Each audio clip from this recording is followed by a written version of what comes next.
আজকে আমাদের দাবি একটাই, আমাদের পে স্কেলের গেজেট চাই। নির্বাচনের আগে পে স্কেল দিতে হবে। পে স্কেল না দিলে আমরা কেউ ঘরে ফিরে যাব না। আমরা আসছি ভাই পেটের ক্ষুধার জন্য আসছি। আমরা এখানে কোটিপতি হতে আসি নেই। আমাদের পেটে ক্ষুধা। ৮,২৫০ টাকা স্কেলে কেউ সংসার চলতে পারতেছে না। দ্রব্য মূল্যের বাজারে আগুন।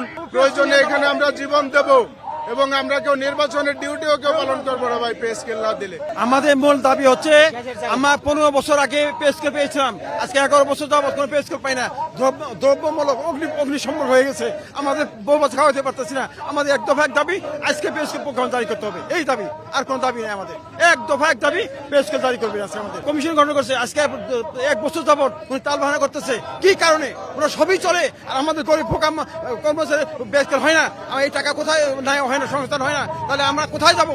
আমরা অনেক প্রধান, সরকার প্রধান, ওনার কাছে আমরা দাবি করবো। আমাদের পেটে অনেক যন্ত্রণা, আমরা বউ না খেয়েছে। আপনার পে স্কেল চাই, আর কোন দাবি নেই।